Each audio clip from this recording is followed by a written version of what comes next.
नमस्कार, आप देख रहे हैं आर लाइव। अभी हम पहुंच गए हैं राजगीर। यहां लोक जनशक्ति पार्टी रामविलास का कार्यकर्ता प्रशिक्षण शिविर लगा है 22 सितंबर से लेकर के 24 सितंबर तक। हमारे साथ लोजपा आर के प्रवक्ता प्रोफेसर डॉक्टर विनीत सिंह, इनसे बात करेंगे। प्रोफेसर साहब, क्या कुछ हो रहा है कार्यकर्ता प्रशिक्षण शिविर में? देखिए, आप जैसा देख रहे हैं कि यहाँ पे आयोजन कितना विहंगम है।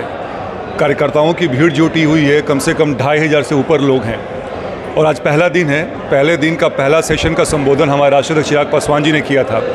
उसके बाद से जितने भी वरिष्ठ नेतागण हैं जो दिल्ली से भी आए हैं, वो कार्यकर्ताओं को संबोधन कर रहे हैं और बता रहे हैं जो जो चीज़ राजनीति में आती है। जैसे मान लीजिए कि आर्थिक आती है, कृषि नीति पे बात होगी, अध्यात्म में बात होगी, योग पे बात होगी, ताकि एक कार्यकर्ता जब 3 दिन के बाद यहाँ से लौटे तो ज़्यादा जागरूक रहे अपने वातावरण के बारे में। उसको ये मालूम रहे, ज्ञात रहे कि बिहार में क्या चल रहा है और कैसे वो अपना कंट्रीब्यूशन दे सके और लोक जनशक्ति पार्टी को बिहार के जो सत्ता पे है वो पहुंचा सके। बदलते बिहार के राजनीतिक जो समीकरण हैं, खास करके जब से महागठबंधन की सरकार आई है, मुख्यमंत्री वही हैं, वो ऐसे में चिराग पासवान का महत्व बिहार में और बढ़ गया। इस चीज़ को आपने भी फील किया होगा। लगातार जिसके हनुमान थे उसने भी इग्नोर किया, एक समय आया और आज चिराग पासवान की पूछ हर जगह है।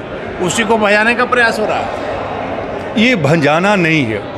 जैसा कि आप जानते हैं कि कभी भी या कोई सेना हो या कोई पॉलिटिकल पार्टी हो, वो हमेशा अपने कार्यकर्ताओं को बैटल मोड पे या चुनाव मोड पे रखती है।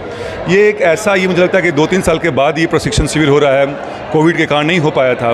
तो साल में एक बार जो चीज़ें होती हैं ताकि कार्यकर्ता जो हैं अपने विज़न डॉक्यूमेंट के बारे में समझें, अपने शीर्ष जो नेता हैं उनके विज़न को समझें, कौन कौन लोग जो नए नए लोग जो पार्टी को ज्वाइन करते हैं वो आके समझें कि पार्टी का क्या मूल्य है, क्या सिद्धांत पे पार्टी बनी थी, ताकि कभी भी कोई से बात करें वो तो बिल्कुल जागरूक होकर बात करें और अपना पक्ष जो है बिल्कुल सबल तरीके से रखें। नहीं, हमने ये इसलिए कहा कि माहौल को भजाने का प्रयास हो रहा है क्योंकि चिराग पासवान मौसम वैज्ञानिक के बेटे हैं और बदलते जो राजनीतिक समीकरण हैं, कभी भी कुछ भी हो सकता है। और हम लगातार कह रहे हैं कि चिराग पासवान अपने पार्टी को, अपने को हमेशा अपडेट रखते हैं कि कल के डेट में अगर चुनाव में जाना पड़े तो आपको विशेष तैयारी नहीं करनी पड़ेगी। जो बिहार का जो अभी राजनीतिक परिदृश्य है उसको भाप लेना एक विजनरी का काम है।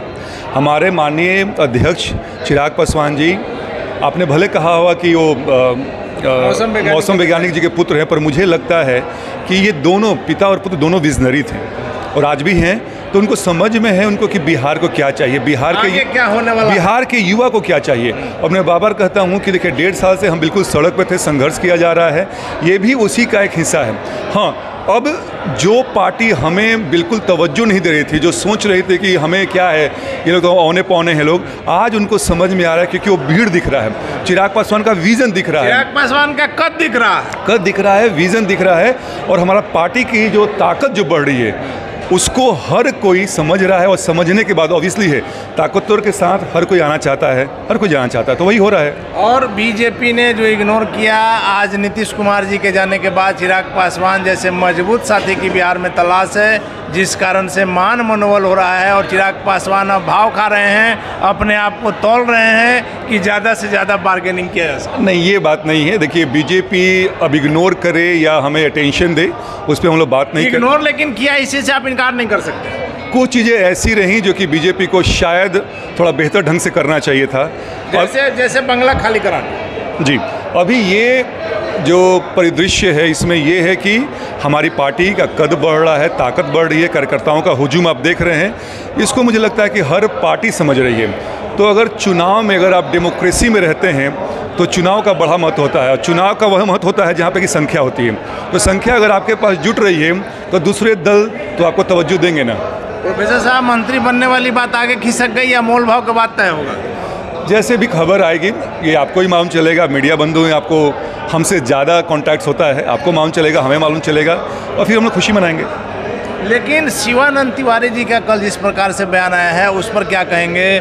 जो ऐसा कयास लगाया जा रहा है कि एक ही बयान से कई अर्थ है। मुख्यमंत्री जी को प्रधानमंत्री पद का भी लालसा खत्म, राजनीति से भी संन्यास, तेजस्वी जी को सौंप कर और संन्यास ले लिया। देखिए, मुझे उस महागठबंधन के बारे में कुछ भी समझ में नहीं आता है। एक समय कोई आगे कहता है कि नीतीश कुमार जी यूपी से चुनाव लड़ेंगे, हो सकता है कि अगले ही दिन खंडन हो, अगले दिन उनके राष्ट्रीय अध्यक्ष ललन सिंह जी वो खंडन करते हैं। तो आपस में जो सामंजस्य भारी कमी है।